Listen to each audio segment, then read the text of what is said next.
సిగ్గు ఈ సిగ్గు అనే ఆభరణం ఆడవాళ్ళందాన్ని మరింత ఎక్కువ చేస్తుందంటారు. కానీ ఆభరణాలు ఎంత అందంగా ఉన్నా ఈ సమయంలో తీయక తప్పదు కదా. మాట్లాడుతున్నారు? నేను మాట్లాడడం లేదు ముద్దుల సొత్తే.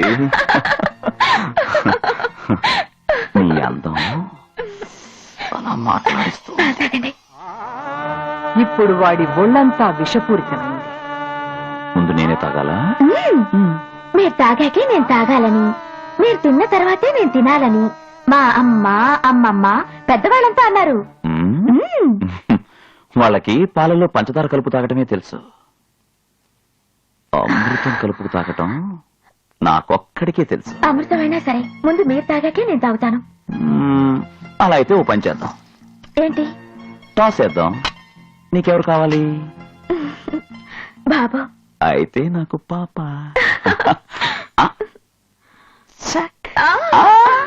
పాప.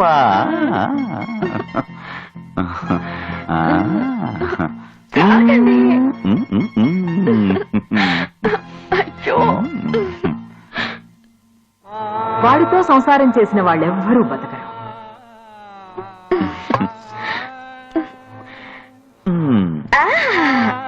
ఈ పండు కూడా మీరు తిన్న తర్వాతే నేను తినాలి. కానీ చేత్తో మాత్రం పట్టుకోకూడదు. మరి నోటితో నోటికి అందించాలి. అదే కింద పడితే మాత్రం తినను.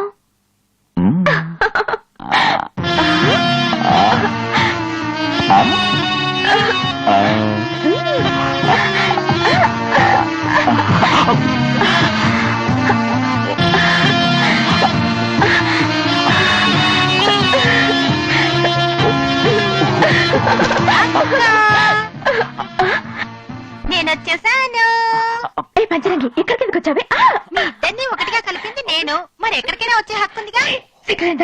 వెళ్ళవుతరికి బావ తిన్న పండిస్తేనే నేను వెళ్తాను. ఎంగి తింటావా? చిన్న కొట్టిన పండంటే మీకు ఇష్టం, బావ కొరికిన పండంటే నాకు ఇష్టం.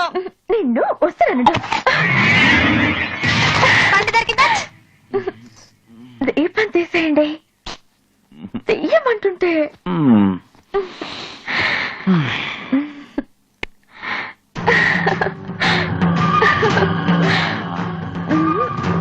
చల్లపో.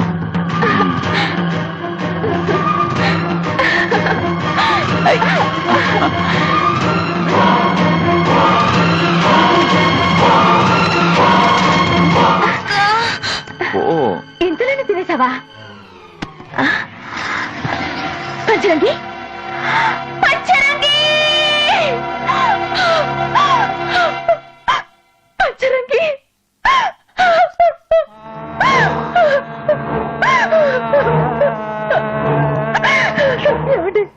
నా పంచరంగి చనిపోయిందండి.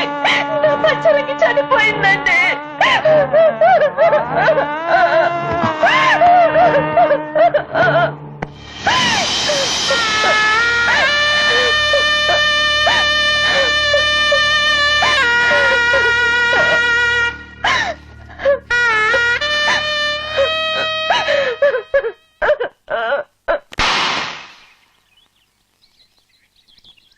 నాగలక్ష్మి, ఈ ప్రపంచంలో ఏదీ శాశ్వతం కాదమ్మా. ఏదీ శాశ్వతంగా ఉండదు కూడా. తన సృష్టిలో పక్షులకు క్రిమికీటకాలకు అల్పాయుష్ ఇచ్చిన ఆ దేవుడు మనిషికి మాత్రం 100 ఏళ్ల ఆయుర్దాయాన్నిచ్చాడమ్మా. ఆయువు తీరేక అందరూ వెళ్లాల్సిందే. అలాగే నీ పంచవన్నెల చిలుక ఆయువు తీరి వెళ్ళిపోయింది. అందుకని బాధపడితే బతికొస్తుందా? పెద్దదాన్ని చెప్తున్నాను వినో. పెళ్లి కావాలంటే ముహూర్తం దొరుకుతుంది. శోభనానికి ముహూర్తం దొరకడం కష్టం. ఇవాళ చాలా మంచి ముహూర్తం అంట. జరిగిందంతా మర్చిపోయి త్వరలో మీ అత్తయ్యకి ఇలాంటి ముత్తులు లిక్కే పాపాయిని ఇస్తావా?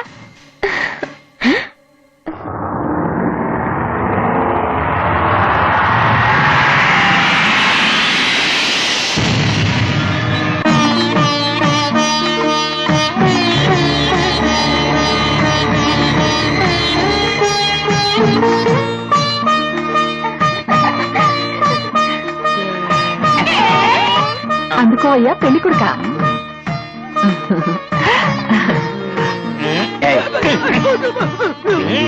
నీ బంకులారు గుర్తుకొచ్చిందా పదవా, పద, పద. వెయ్యరా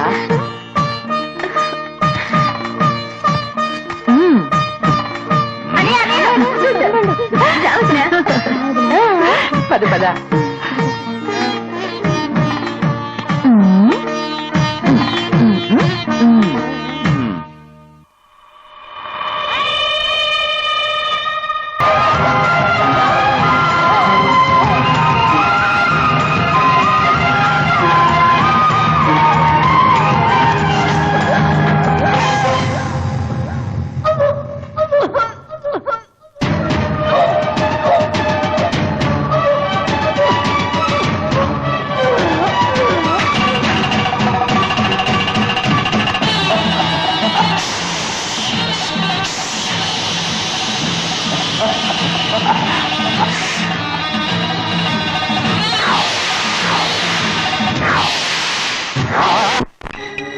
లేదు లేదు, నాగలక్ష్మి చావకూడదు, నాగలక్ష్మి చావకూడదు, నా బావ హంతకుడు కాకూడదు, హంతకుడు కాకూడదు.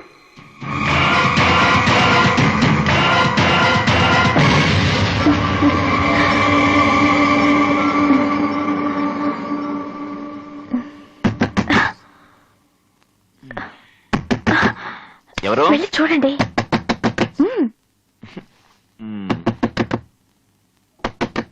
ఎవరు నందిని నందిని ఏమిటి నందిని నందిని భూతం లేదు ప్రేత లేదు నందిని నందిని నందిని నందిని నందిని ఏమైంది నీకు?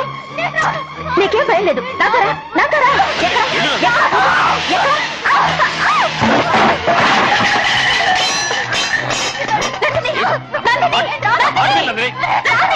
భూతం లేదంటున్నాను కదా.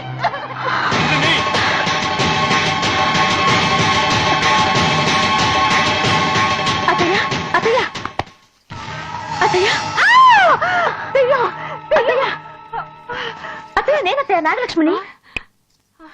నేనత్తయ్య. నువ్వా? ఏమైందమ్మా? పెళ్లి నాతో, శోభనం దాంతోనా? ఏమిటమ్మా నువ్వు అనేది? అత్తయ్య నాకెందుకు మీరు పెళ్లి చేశారు? నన్ను ఎందుకు ఇక్కడ తీసుకొచ్చారు? మీ ఇంట్లో పని చేయడానికా? నాకేం అర్థం కావటం లేదమ్మా. జీవితంలో ఆడది ఎంత స్వార్థపరురాలైనా తాళి కట్టిన వాడి కోసం తన ప్రాణాలు ఇవ్వడానికి సిద్ధం అవుతుంది. మరెవరికైనా ఏదైనా పంచుతుందేమో, కానీ తను కట్టుకున్న వాడిని పంచడానికి ఎంత మాత్రం ఒప్పుకోదు. ఏం మాటలమ్మా ఇవి? భార్యాభర్తల మధ్య గాలి కూడా దూరలేని ఆ సమయంలో మీ అన్న కూతురు నందిని మా గదికొచ్చి వాడిని అమాంతం వాటేసుకుంది. తన గదిలోకి ఏదో దయ్యం వచ్చిందట, నిద్ర పట్టడం లేదట, అందుకే భయం వేసి మా గదిలోకి వచ్చిందట. చిచ్చి, తలుచుకుంటే నాకే సిగ్గేస్తోంది. అత్తయ్య వెళ్ళి చెప్పండి ఎప్పుడు రావద్దని, లేదా ఎందులో పడి చేస్తాను. ఆ తర్వాత దాన్ని ఇచ్చి మీరు పెళ్లి చేసి కాపురం చేయించండి. చచా, అలా మాట్లాడకూడదమ్మా, తప్పు. అది ప్రేమించిన మాట నిజమే. ఇంకా తన ఆ విషయం మర్చిపోలేదనుకుంటాను. చిన్నప్పటి నుంచి బావా బావా అంటూ వెంటపడి తిరిగేది. అయితే మాత్రం నాకు తాళి కట్టారు కదా, దీనైనా చూసి తెలుసుకోవద్దా? అత్తయ్య ఆఖరి మాట చెప్తున్నాను వినండి. ఈ ఇంట్లో నేనైనా ఉండాలి, అదైనా ఉండాలి. అదృష్టం అంటే శివశంకర్దే. పెళ్లి జరిగిందేమో నాగలక్ష్మితో, శోభనం జరిగేది నందినితో. పార్వతి, ఈ రోజు నేను వేసుకున్న ఈ వేషానికి, ఈ ఇంట్లో జరిగే సన్నివేశానికి పోలిక బ్రహ్మాండంగా ఉంది.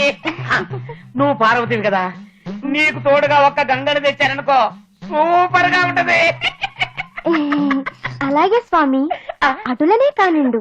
అవ్వబాబా, ఎవరక్కడ? దానిని తీసుకురండు. ఏ పార్వతి, గంగను పాత్రలో తెచ్చావా? అయ్యో, శివశంకరు, నీకే ఇద్దరు అనుకున్నావా? నాకు ఇద్దరేనో. ఇదిగో పార్వతి.